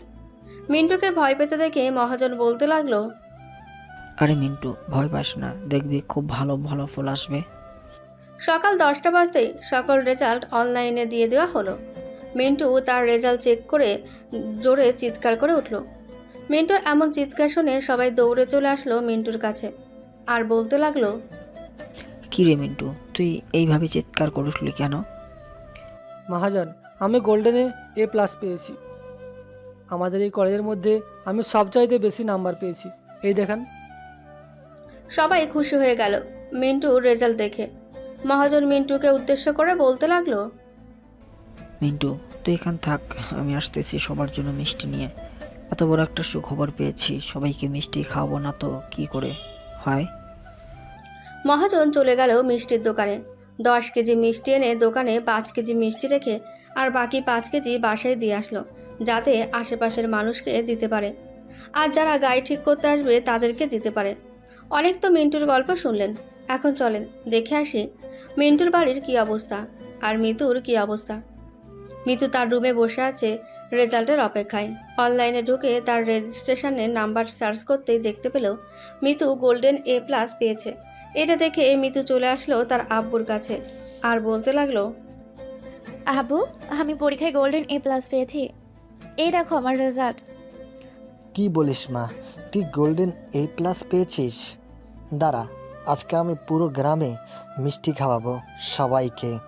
চল আমার সাথে বাজারে, আমি সবাইকে গর্ব করে বলতে পারবো যে আমার মেয়ে A+ পেয়েছে পরীক্ষায়। এই বলে মিতুর আব্বু মিতুকে নিয়ে চলে আসলো বাজারে। দোকান থেকে 50 কেজি মিষ্টি নিয়ে গ্রামের সবাইকে দিতে লাগলো, একটা একটা করে। মিষ্টি দেওয়া শেষ করে বাসায় চলে আসলো সন্ধ্যায়। এদিকে মিরাজ বসে আছে ছাদে, আর মনে মনে ভাবছে, আজকে যদি মিন্টু এখানে থাকতো তাহলে মিন্টু গোল্ডেন A+ পাইতো। আজকে 7 বছর হয়ে গেছে, সে কোথায় আছে কি করতেছে তার কোনো খবর জানি না। এসব ভাবছে আর চোখের পানি ফেলছে। এমন সময় পেছন থেকে মিন্টুর ভাবি মিরাজের কাঁধে হাত রেখে বলল, মিরাজ সরি, আমাদেরকে মাফ করে দাও। আসলে আমরা বুঝতে পারি নাই আমরা যে মিন্টুকে এত কষ্ট দিয়ে ফেলেছি। এখন মাপ চাইলে কি হবে? তোমরা তো আমার ভাইয়ের জীবনটা শেষ করে দিয়েছো। সে এখন কোথায় আছে কিভাবে আছে এসব আমরা কিছুই জানি না। আজকে 7-8 বছর হয়ে গেছে, তার কোনো খোঁজ খবর নেই। দেখো মিরাজ, এখন যদি তুমি তোমার ভাইয়ের কথা ভাবো তাহলে আমাদের সন্তানের কথা ভাববে কি করে? আমার পেটে তোমার অনাগত সন্তান, এটা নিয়ে আমাদের দ্বিতীয় সন্তান। হ্যাঁ, এখন তো মিন্টুর কথা ভাবলে চলবে না, এখন আমাদের সন্তানের কথা ভাবতে হবে। আল্লাহ যদি আমাদেরকে কপালে মিন্টুকে আবার লিখে রাখে তাহলে মিন্টু আবার চলে আসবে আমাদের কাছে। হ্যাঁ চলো এখন নিচে যাও যাক। মিরাজ এবং তার স্ত্রী চলে আসলো নিচে। রাতে খাওয়া দাওয়া করে সবাই ঘুমিয়ে গেল। এদিকে মিন্টু রাতের আকাশের দিকে তাকিয়ে ভাবছে, আজকে যদি আমি আমার পরিবারের সাথে থাকতাম তাহলে তারা আমার রেজাল্ট দেখে কতই না খুশি হতো, কিন্তু আমার ভাগ্যটা খারাপ। আমি আমার পরিবারের কাছ থেকে অনেক দূরে। যাক সেসব কথা, এখন শুধু নিজের কথা চিন্তা করতে হবে। আগামীকালকে ঢাকা বিশ্ববিদ্যালয়ে ভর্তি হওয়ার জন্য চেষ্টা করব। দেখি ভর্তি হওয়া যায় কিনা। এসব ভাবতে ভাবতে মিন্টু আবার চলে আসলো ঘরে। বিছানায় শুয়ে পড়তেই ঘুম চলে আসলো তার। সকালে ঘুম থেকে উঠে ফ্রেশ হয়ে চলে আসলো গ্যারেজে। বেশ কিছুক্ষণ কাজ করে সকাল 10টায় মিন্টু ঢাকা বিশ্ববিদ্যালয়ে চলে আসলো। মিন্টু পরীক্ষা দিয়ে বাইরে এসে ঢাকা বিশ্ববিদ্যালয়টা ঘুরে ঘুরে দেখতে লাগলো। বেশ কিছুক্ষণ ঘোরাঘুরির পর মিন্টু চলে আসলো আবার গ্যারেজে। দেখতে দেখতে দুপুর হয়ে আসলো। দুপুরে খাওয়া দাওয়া করে বসে আছে। এমন সময় মহাজন বলতে লাগলো, মিন্টু, কলেজে ভর্তি হয়েছিস তো? হ্যাঁ মহাজন, কলেজে ভর্তি হয়ে এসেছি। এখন শুধু ওই কলেজ থেকে একটা মেসেজ দিবে। যদি মেসেজ দেয় তাহলে আমি ওই কলেজে যেতে পারবো। ও আচ্ছা, তো এখন কাজ কর মন দিয়ে, আর তোর যদি কিছু লাগে তাহলে আমাকে জানাবে। ঠিক আছে মহাজন, যদি আমার কিছু লাগে তো জানাবো।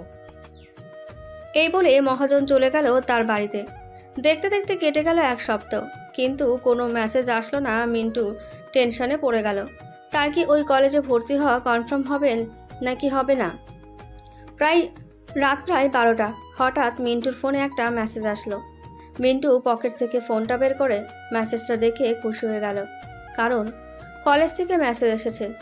কাল থেকে মিন্টু কলেজে যেতে পারবে। মিন্টু কাজ শেষ করে সকাল 7টায় চলে আসলো বাসায়। ফ্রেশ হয়ে খাওয়া দাওয়া করে নতুন ড্রেস পরে চলে আসলো কলেজে। এসে দেখে ছাত্রছাত্রীরা চলে এসেছে। মিন্টু কলেজের ভেতরে এত ছাত্রছাত্রী দেখে মনে মনে বলতে লাগলো, এত মানুষ আজকে দেখলাম, যাক ভালোই হয়েছে এই কলেজে ভর্তি হয়ে। শুনেছি তো এই কলেজ থেকে অনেক কিছু ছাড় দেওয়া হয়। এইসব ভাবতে ভাবতে সামনের দিকে যাচ্ছে মিন্টু। এমন সময় পেছন থেকে মিন্টুর শার্টের কলার ধরে টান মেরে পেছনে নিয়ে গেল কে যেন। মিন্টু পেছনে তাকাতেই দেখতে পেল মায়া। আজকে মায়াকে অনেক সুন্দর লাগছে। মিন্টু হাঁ করে তাকিয়ে আছে মায়ের দিকে। এরকমভাবে তাকিয়ে থাকা দেখে মায়া বলতে লাগলো, কী রে, এভাবে তাকিয়ে আছিস কেন? আমাকে কি নতুন দেখতেছিস তুই? না রে মায়া, তোকে নতুন দেখতেছি না, কিন্তু তোকে এত সুন্দর লাগতেছে বলে বোঝাতে পারবো না। আর তুই এই কলেজে কেন? এই কলেজে ভর্তি হয়েছিস নাকি? হ্যাঁ, আমি এই কলেজে ভর্তি হয়েছি। কালকে রাতে মেসেজ এসেছিল, আজকে চলে আসলাম। এসে দেখি তুইও চলে এসেছিস, ভালোই হয়েছে। দুইজন এক কলেজে ভর্তি হয়েছি। চল ক্লাসে যাই।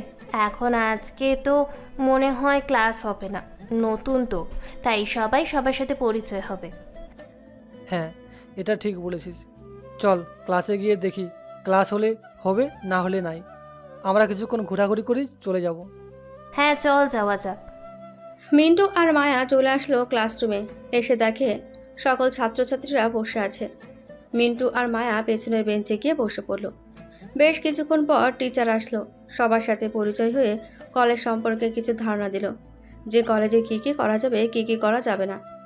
ধারণা দিয়ে চলে গেল স্যার।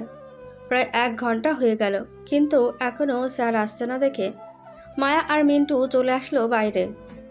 মিন্টু, আজকে মনে হয় ক্লাস হবে না, চল বাসায় চলে যাই। হ্যাঁ, তুই তো তোর বাসায় চলে যাবি, আর আমি চলে যাব গ্যারেজে। যা তাহলে এখন বাসায়, কালকে দেখা হবে আবার। এই বলে মিন্টু চলে আসলো গ্যারেজে। গিয়ে দেখে সবাই কাজ করছে। মিন্টু সবার সাথে কাজ করতে লাগলো। কাজ করতে করতে কখন যে সন্ধ্যা হয়ে গেছে মিন্টু টের পায়নি। সন্ধ্যায় ফ্রেশ হয়ে বসে আছে গ্যারেজে। এমন সময় মহাজন বলতে লাগলো, মিন্টু, শুনেছি নতুন বছরের সেনাবাহিনীর সার্কুলার ছেড়েছে। তুমি এক কাজ করো, একটা আবেদনপত্র জমা দিয়ে আসো। আশা করি তুমি সিলেক্ট হয়ে যাবে। ঠিক আছে মা, আমি একটা ফর্ম নিয়ে জমা দিয়ে আসতেছি। দেখি যদি সিলেক্ট হতে পারি তাহলে তো হবো, আর না হতে পারলে কপাল খারাপ। তোমার কপাল খারাপ না, তোমার কপাল খুবই ভালো। তুমি দেখো গিয়ে, আশা করি সিলেক্ট হয়ে যাবে। মিন্টু চলে আসলো একটা কম্পিউটারের দোকানে। কম্পিউটারের দোকান থেকে একটা সেনাবাহিনীর সার্কুলার ফর্ম তুলে নিয়ে সকল কিছু পূর্ণ করে দিয়ে আসলো অফিসে। রাতে খাওয়া দাওয়া করে বিছানায় শুয়ে আছে। এমন সময় রাকিব বলতে লাগলো, মিন্টু তুই একদম ঠিক কাজ করেছিস রে। আমি পড়ালেখা না করে খুব ভুল কাজ করেছি। আমি যদি কাজ করার পাশাপাশি লেখাপড়াটা চালিয়ে যাইতাম তাহলে খুব ভালো হতো। আজকে তোর মতো সেনাবাহিনীতে চাকরি করতে পারতাম। রাকিব, আমিও পড়ালেখাটা ছেড়ে দিতে চাইছিলাম, কিন্তু ছাড়ি নাই আমার একটা ফ্রেন্ডের রিকোয়েস্টে। জানি না সে এখন কেমন আছে, আশা করি খুব ভালো থাকবে। আর লেখাপড়া করিস নাই তো কি হয়েছে, একটা তো যোগ্যতা তৈরি করতে পারছিস। মেকানিক হয়েছিস, তুই যদি আলাদা একটা দোকান দিয়ে বসিস অন্য জায়গায় তাহলে খুব ভালো টাকা ইনকাম করতে পারবি। সেটা তো পারবো, আমি নিজেও জানি। আচ্ছা দেখ, যদি সেনাবাহিনীতে সিক্রেট হয়ে যাই তাহলে খুব ভালো হবে তোর জন্য, কারণ তোকে আর এসব কাজ করতে হবে না। মিন্টু রাকিবের সাথে কথা বলতে বলতে ঘুমিয়ে পড়ল। সকালে চলে আসলো আবার দুজন গ্যারেজে। সারাদিন কাজ করে ক্লান্ত হয়ে আবার দুজন চলে আসলো বাসায়। দেখতে দেখতে কেটে গেল 1 মাস। রাতে খাওয়া দাওয়া করে শুয়ে আছে। এমন সময় মিন্টুর ফোনটা বেজে উঠল। কলটা রিসিভ করতেই ওই পাশ থেকে একজন অফিসার বলতে লাগলো, হ্যালো, আপনি কি মিন্টু বলতেছেন? হ্যাঁ, আমি মিন্টু বলতেছি। কে আপনি?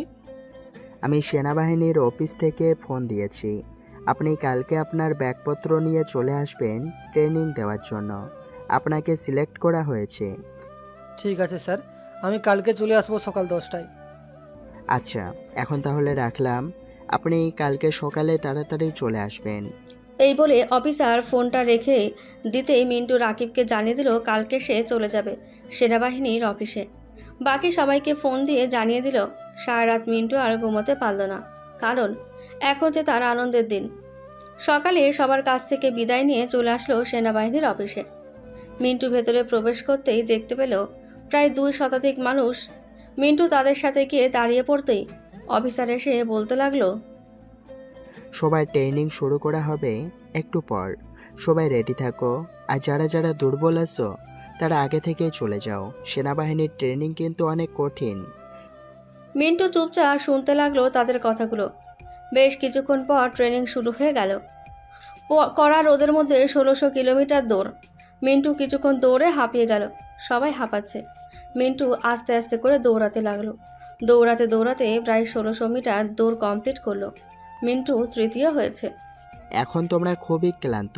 দৌড়াদৌড়ি করে তোমরা এক কাজ করো, ওইখানে গিয়ে বসে পড়ো, কিছুক্ষণ রেস্ট নাও, পরে আবার নতুন ট্রেনিং দেওয়া হবে। সবাই গিয়ে একটি গাছতলায় বসে পড়ল।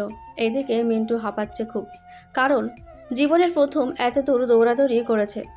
দীর্ঘ 3 ঘন্টা রেস্ট করার পর আবারও তাদের নতুন একটা ট্রেনিং শুরু হয়ে গেল। পরবর্তী ট্রেনিংটা একটু সহজ ছিল। ট্রেনিং করতে করতে রাত 9টা বেজে গেল। রাতে ফ্রেশ হয়ে খাওয়া দাওয়া করে সবাই বসে আছে। এমন সময় অফিসার এসে বলতে লাগলো, সবাই সবার ফোন আমার কাছে জমা দিয়ে দাও। আর কাল থেকে তোমাদের নতুনভাবে ট্রেনিং করানো হবে। এই ট্রেনিংটা 3 মাস থাকবে। যেই টিকে থাকতে পারবে এই ট্রেনিংয়ে সে সেনাবাহিনীর চাকরি করতে পারবে, আর যে টিকে থাকতে পারবে না সে সেনাবাহিনীর চাকরি করতে পারবে না। অফিসারের কথা শুনে সবাই সবার মোবাইল দিয়ে দিল অফিসারের কাছে। পরের দিন সকাল থেকে আবারও ট্রেনিং শুরু হয়ে গেল সবার। মিন্টু প্রত্যেকটা ট্রেনিংয়ে প্রথম হচ্ছে, দ্বিতীয় হচ্ছে, আবার তৃতীয় হচ্ছে। এভাবে ট্রেনিং করতে করতে কেটে গেল 1 সপ্তাহ। মিন্টু এখন বুঝে গেছে ট্রেনিংয়ে টিকে থাকতে হলে তাকে বেশি বেশি করে ট্রেনিং করতে হবে। এসব ভাবছে। এমন সময় অফিসার এসে বলতে লাগলো, তোমাদের তো 1 সপ্তাহ হয়ে গেছে এখানে ট্রেনিং করতেছো। এই 1 সপ্তাহে কি ফলাফল হয়েছে তা আমরা ছোট্ট একটা নোট করব কালকে। তোমরা সবাই প্রস্তুত থাকো। 16 মিটার দৌড় এবং বাকি ট্রেনিংগুলো করতে হবে। এসব বলছে অফিসার। রাতে খাওয়া দাওয়া করে সবাই ঘুমিয়ে গেল। ফজরের আজান দিতে সবাই ঘুম থেকে উঠে ট্রেনিংয়ের জন্য প্রস্তুতি হয়ে গেল। সবাই এক লাইন ধরে দাঁড়িয়ে আছে 1600 মিটার দৌড়ের জন্য। অফিসার বাঁশি দিতেই দৌড়াতে লাগলো সবাই। এদিকে মিন্টু সবার আগে দৌড়ে চলে গেল। মিন্টুর দৌড়ের গতি আরও বাড়িয়ে দিল। মিন্টুর এমন দৌড় দেখে অফিসারেরা তাদের মধ্যে আলোচনা করতে লাগলো। যে ছেলেটা প্রথম হয়েছে ওই ছেলেটা আশা করি সকালের ট্রেনিংয়ের প্রথমে হবে, কারণ তাকে দেখেই বোঝা যাচ্ছে সে অনেক চালু। জি স্যার, ওই ছেলেটা সবগুলো ট্রেনিংয়ে প্রথম হয়েছে। দ্বিতীয় হয়েছে, আবার তৃতীয় হয়েছে। আশা করি আজকের ট্রেনিংয়ে সে সবগুলোতে প্রথম হবে। আমরা তো এরকম চেয়ে এসেছি যাতে সবগুলো ট্রেনিং এর প্রথম হয়, তাকে কোনো কিছু বোঝাতে না হয়। স্যার, তাকে কোনো কিছু বোঝাতে হবে না, সে আশা করি সকল কিছু বুঝে গেছে। এদিকে মিন্টু সর্বপ্রথম হয়ে গেল দৌড়ে। মিন্টু দৌড় শেষ করে হাঁপাতে লাগলো। বেশ কিছুক্ষণ হাঁপানোর পর একজন অফিসার এসে মিন্টুকে পানি দিতে লাগলো। মিন্টু পানিটা খেয়ে কিছুটা দীর্ঘ নিঃশ্বাস ফেলল। এদিকে বাকি সবাই এখনও দৌড়াচ্ছে। বেশ কিছুক্ষণের মধ্যে দৌড় শেষ হয়ে গেল। পরবর্তী ট্রেনিংয়ের জন্য সবাই প্রস্তুত হচ্ছে। আজকে এই সকল ট্রেনিংয়ে সবার প্রথম হয়েছে মিন্টু। রাতে সবাই বসে আছে একসাথে। এমন সময় একজন বলতে লাগলো মিন্টুকে, ভাই আপনার শরীরে কি জিন বা পরি ভর করেছিল নাকি? আপনি যেভাবে দৌড়াদৌড়ি করছেন আমার তো মনে হচ্ছিল যে আপনার শরীরে কোনো জিন পরি ঢুকেছে। ভাই, আমার শরীরে এসব কোনো কিছু ঢুকে নাই। আসলে আপনারা যখন সবাই ঘুমিয়ে থাকেন তখন আমি ট্রেনিংগুলো করি। এটার কারণে আমি আজকে সবগুলো ট্রেনিংয়ে প্রথম হয়েছি। ও আচ্ছা, তো এখন সবাই ঘুমিয়ে পড়েন, কালকে সকালে আবার ট্রেনিং করতে হবে। সবাই ঘুমিয়ে পড়ল। পরের দিন ঘুম থেকে উঠে সবাই আবারও ট্রেনিং করতে শুরু করে দিল। দেখতে দেখতে কেটে গেল এইভাবেই 3 মাস। আজকে সবাই সিলেক্ট করা হবে কে কে সেনাবাহিনীর অফিসার হতে পারবে। সবাইকে ট্রেনিংয়ের জন্য আবারও প্রস্তুত করা হলো। সবাই লাইন ধরে আবারও দাঁড়িয়ে আছে। আজকে বড় বড় অফিসাররা এসেছে তাদেরকে পরীক্ষা করার জন্য। সবাই নিজের শরীরে যত শক্তি আছে তত শক্তি দিয়ে ট্রেনিংগুলো পূর্ণ করার চেষ্টা করছে। সবগুলো ট্রেনিং কমপ্লিট করার পর অফিসাররা বলতে লাগলো, আজকে সর্বপ্রথম হয়েছে মিন্টু চৌধুরী। সবাই জোরে একটা হাততালি দাও। মিন্টু, তুমি এদিকে এসো, সবার কাছ থেকে প্রাইজ নিয়ে যাও। মিন্টু হাসি মুখে সবার কাছ থেকে প্রাইজ নিয়ে গিয়ে এক জায়গায় দাঁড়িয়ে রইল। বাকি সবাইকে প্রাইজ দেওয়া হয়ে গেলে সবার বডির মাপ নিয়ে সেনাবাহিনীর পোশাক তৈরি করার জন্য দিয়ে দিল। এদিকে অফিসাররা সবাইকে উদ্দেশ্য করে বলতে লাগলো, তোমাদেরকে 3 দিনের জন্য ছুটি দেওয়া হয়েছে। এই 3 দিন বাড়ি থেকে ঘুরে আসো। 3 দিন পর সবাই চলে আসবে। এরপর তোমাদেরকে যার যার লোকেশন দেওয়া হবে, কে কোথায় কাজ করবে, কে কোথায় থাকবে। সবাই অফিসারের কথা শুনে চলে আসলো যার যার বাসায়। এদিকে মিন্টু গ্যারেজে এসে দেখে তার মহাজন দাঁড়িয়ে আছে। মিন্টুকে দেখে মহাজন বলতে লাগলো, এই সবাই দেখেছে মিন্টু সেচ্ছে আজকে সেনাবাহিনীর অফিসার হয়। মিন্টু সবাইকে সালাম করে বলতে লাগলো, আজকে আমি একজন সেনাবাহিনীর অফিসার হয়ে গেছি। সবাই আমার জন্য দোয়া করবেন। অবশ্যই দোয়া করব। আর কতদিন থাকবি তুই এখানে? এই তো 3 দিন থাকবো। অফিস থেকে 3 দিন ছুটি দিয়েছি। পোশাক বানাবে তো এটার জন্য। তাহলে এক কাজ করো মিন্টু, তুমি আমার সাথে আমাদের বাসায় চলো। এই 3 দিন আমাদের বাসায় থাকবে। তোমার ভাবি না হয় তোমাকে ভালো ভালো রান্না করে খাওয়াবো এই 3 দিন। না মহাজন, আমি আপনার বাড়িতে যেতে পারবো না। আসলে আপনি বাসায় থাকেন না। আমি আপনাদের বাসায় একা একা কী করব। তার চাইতে এখানে থাকি 3 দিন, না হয় এখানে কাজ করি। আরে কিছু হবে না, চলো তো আমার সাথে। মহাজনের জোরাজোরিতে মিন্টু চলে আসলো তার বাসায়। রাতে খাওয়া দাওয়া করে ঘুমিয়ে গেল মিন্টু। আজকে খুব শান্তিতে ঘুমাচ্ছে, কারণ অনেকদিন পর সে শান্তিতে ঘুমাতে পারছে। সকালে ঘুম থেকে উঠে ফ্রেশ হয়ে কিছুক্ষণ ব্যায়াম করে খাওয়া দাওয়া করে চলে আসলো গ্যারেজে। কিছুক্ষণ কাজ করে রাকিবকে নিয়ে ঘোরাঘুরি করে আবারও চলে আসলো মহাজনদের বাসায়। দেখতে দেখতে কেটে গেল 3টে দিন। এই 3 দিনে মিন্টু সবার সাথে খুব ভালোভাবেই কাটিয়েছে। সকাল 10টা, মিন্টু চলে আসলো অফিসে। যার যার ড্রেস পরে দাঁড়িয়ে আছে সবাই। মিন্টুকে আজকে অনেক খুশি খুশি লাগছে, তার কারণ ড্রেস পরেছে। বেশ কিছুক্ষণ পর বড় বড় অফিসাররা আসতে তাদেরকে সালাম করলো সবাই। সবাইকে যার যার ঠিকানায় পাঠিয়ে দেওয়া হলো। এদিকে শুধু দাঁড়িয়ে আছে মিন্টু। মিন্টুকে উদ্দেশ্য করে অফিসাররা বলতে লাগলো, মিন্টু, তোমাকে শান্তিপুর যেতে হবে, ওইখানে তোমাকে সিলেক্ট করা হয়েছে। মিন্টু শান্তিপুরের নামটা শুনতেই তার বুকের বাঁ পাশটা কেঁপে উঠল। মিন্টুকে কিছু বলতে না দেখে অফিসার আবারও বলতে লাগলো, কি ব্যাপার মিন্টু, তুমি কিছু বললে না যে? তুমি যাবে না নাকি ওইখানে? জি স্যার, অবশ্যই যাব। আপনারা আমাকে যেখানে পাঠাবেন আমাকে তো সেখানে যেতে হবে, তাই না? আমাকে কবে যেতে হবে শান্তিপুর? আজকেই যেতে হবে ওইখানে তোমাকে। ওইখানে তোমাকে বরণ করার জন্য অফিসাররা দাঁড়িয়ে আছে। ঠিক আছে স্যার, আমি ট্রেনে করে না হয় চলে যাব। ট্রেনে করে যেতে হবে না, তোমাকে গাড়ি দিয়ে আসা হবে ওইখানে। আচ্ছা স্যার, তাহলে গাড়ি রেডি করতে বলেন, আমি আসতেছি একটু ওয়াশরুম থেকে। এই বলে মিন্টু চলে আসলো ওয়াশরুমের আয়নার সামনে, দাঁড়িয়ে অতীতের কথা চিন্তা করছে আর মনে মনে বলছে, আজকে প্রায় 11 বছর পর গ্রামে যাইতেছি। আল্লাহ ভালো জানে ওইখানে কি অবস্থা। হে আল্লাহ, আমাকে যাতে কেউ চিনতে না পারে। আমি আর চাই না কারো অবহেলার পাত্র হতে। এই বলে মিন্টু চোখে মুখে পানি দিয়ে চলে আসলো বাইরে। এসে দেখে গাড়ি দাঁড়িয়ে আছে। মিন্টু গাড়িতে উঠে পড়তে ড্রাইভার ড্রাইভ করতে লাগলো। দীর্ঘ 4 ঘন্টা পর মিন্টু চলে আসলো শান্তিপুর গ্রামে। সেনাবাহিনীর অফিসে নামিয়ে দিতেই মিন্টু ভেতরে চলে গেল। মিন্টুকে দেখে কয়েকজন অফিসার মিন্টুকে বরণ করে ভেতরে নিয়ে গেল। মিন্টু চেয়ারে বসে আছে। এমন সময় একজন অফিসার বলতে লাগলো, স্যার, আপনি তো এই অফিসে এসেছেন নতুন আর জায়গাগুলো ঠিকভাবে চেনেন না। বিকালের দিকে না হয় আপনাকে শান্তিপুর গ্রামটা ঘুরিয়ে নিয়ে আসবো। আসলে গ্রামের ভিতর গেলে গ্রামের সৌন্দর্যটা দেখা যায়। ঠিক আছে মুক্তার, আমরা না হয় বিকেলের দিকে শান্তিপুর গ্রামটা ঘুরে দেখে আসব। আর এখানে কোনো সমস্যা নেই তো? না স্যার, এখানে কোনো সমস্যা নেই, কারণ এইখানে শুধু আমাদের একটা ইউনিট কাজ করে। এই এলাকায় পুলিশ ঢুকতে পারে না।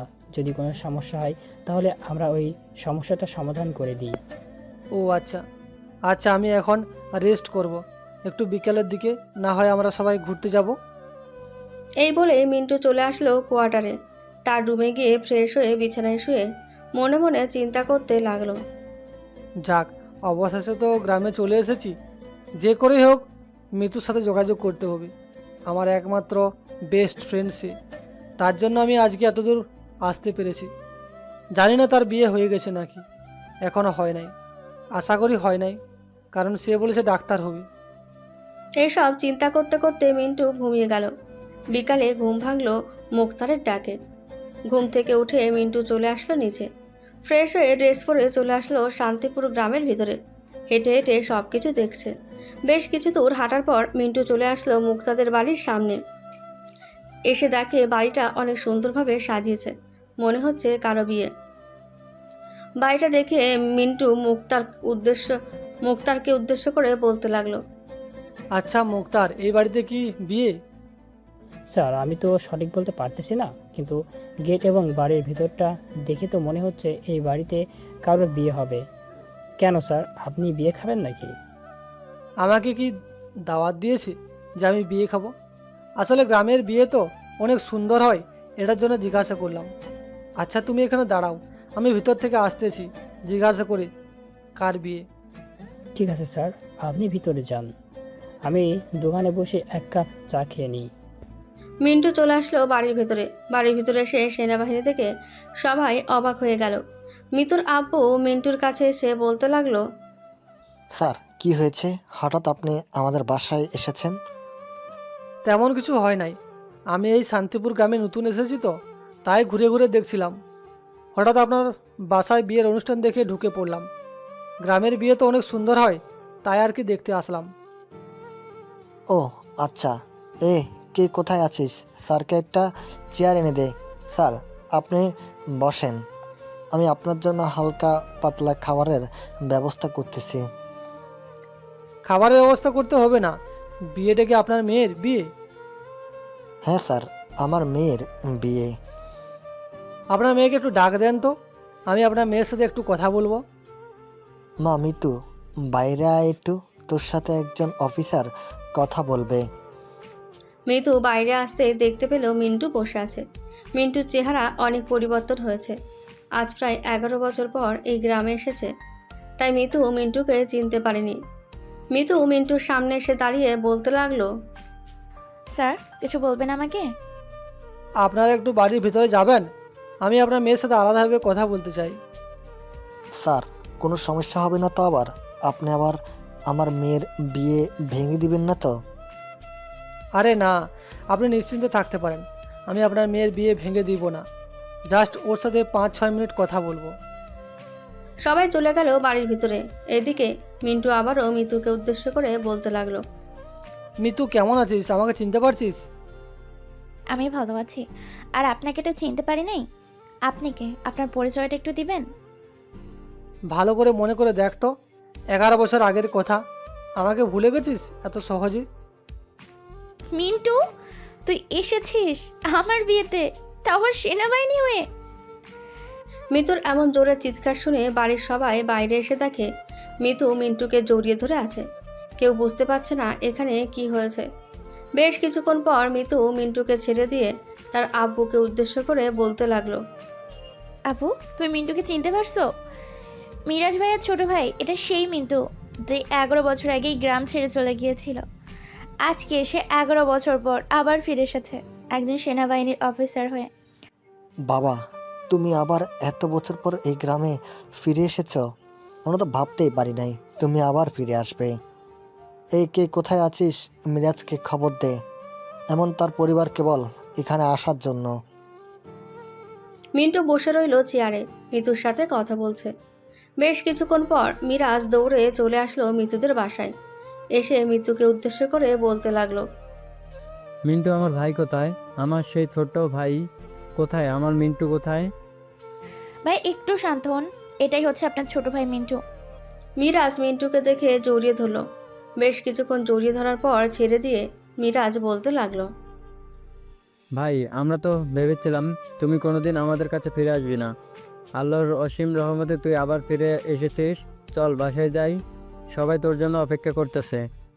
ভাইয়া, আমি বাসায় যাব না। আমি আর চাই না কারো অবহেলার পাত্র হয়ে থাকতে।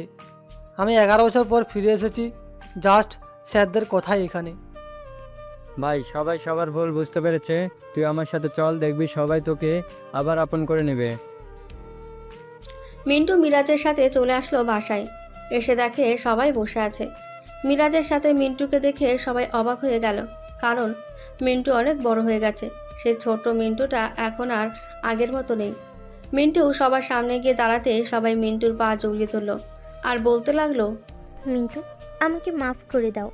আসলে আমি বুঝতে পারিনি তোমার কষ্টটা। তুমি চলে যাওয়ার পর তোমার কষ্টটা বুঝতে পারছি। প্লিজ আমাকে মাফ করে দাও এবং আব্বু আম্মুকেও মাফ করে দাও।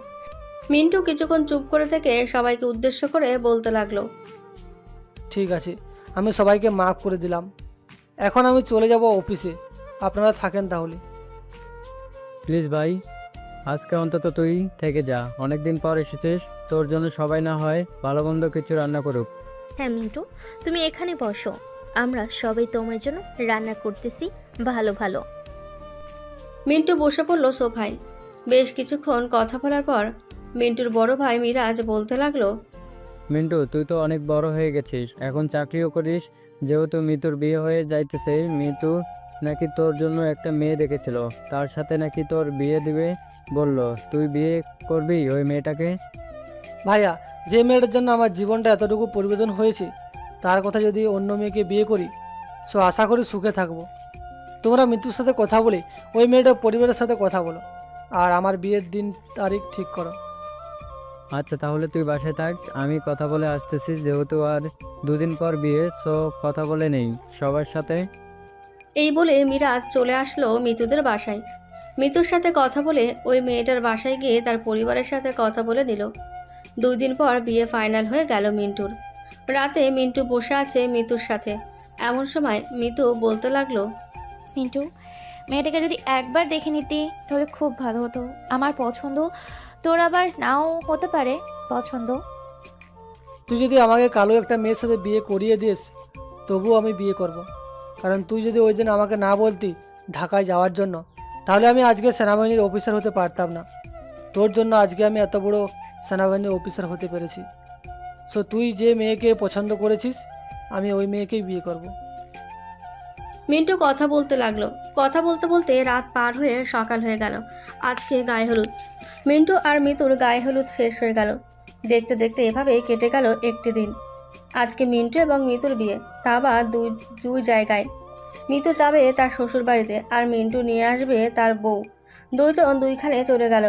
দেখতে দেখতে বিয়ের অনুষ্ঠান শেষ হয়ে গেছে। মিন্টু তার বউকে নিয়ে আসলো বাসায়। এখনও তার বউকে দেখেনি। রাত প্রায় 12টা। মিন্টু বসে আছে ছাদে। এমন সময় তার ভাই মিরাজ এসে বলতে লাগলো, মিন্টু এখন রুমে যা, রাত হয়েছে অনেক। ভাইয়া আর কিছুক্ষণ পর যাব। আর কিছুক্ষণ পর যেতে হবে না, এখনই যা। মেয়েটা বসে আছে তোর জন্য, তুই তো মেয়েটাকে দেখিস নাই, দুজনের পরিচিত হয়ে নে, যা এখন। মিন্টু চলে আসলো বাসর ঘরে। দরজাটা লাগিয়ে দিয়ে খাটের কাছে আসতেই মিন্টুর বউ এসে সালাম করলো মিন্টুর পা ধরে। পা ধরে সালাম করার পর মিন্টুর বউ আবারও খাটে গিয়ে বসে পড়ল। এদিকে মিন্টু আস্তে আস্তে করে খাটের ওপর বসে ঘোমটাটা তুলতেই দেখতে পেল মায়া বসে আছে। মায়াকে দেখে মিন্টু বলতে লাগলো, মায়া তুই এইখানে? আরে মিন্টু, তুই এখানে কি করিস? আমার বর কোথায়? আমারও তো সেম প্রশ্ন, আমার বউ কোথায়? তার মানে তোর সাথে আমার বিয়ে হয়েছে? হ্যাঁ, কিন্তু তুই কি সেনাবাহিনীর অফিসার? আমার বান্ধবী তো বললো যে আমার বর নাকি সেনাবাহিনীর অফিসার, কিন্তু তুই তো গ্যারেজে কাজ করিস। হ্যাঁ, আমি একজন সেনাবাহিনীর অফিসার, আর গ্যারেজে কাজ করতাম আগে। ওইখান থেকে পরে সেনাবাহিনীর সার্কুলার দিয়েছিল, আবেদন করার পর সেনাবাহিনীতে যোগ দিই, এরপর এইখানে। ও আচ্ছা, ভালোই হয়েছে তোর সাথে বিয়ে হলো। আমি মনে মনে তোকেই চাইতাম সব সময়। মিন্টু মায়ের সাথে আরও কিছুক্ষণ কথা বলে দুজনের সুখের রাজ্যে ডুব দিল। ওরা দুজন সুখের রাজ্যে ভাসতে থাকুক। আজকের মতো আমরা না হয় বিদায় নিই। সবাই ভালো থাকবেন, সুস্থ থাকবেন, ধন্যবাদ। আর এই রকম গল্প পেতে সবাই মিন্টু ক্রিয়েটিভ চ্যানেলটিকে সাবস্ক্রাইব করে পাশে থাকবেন।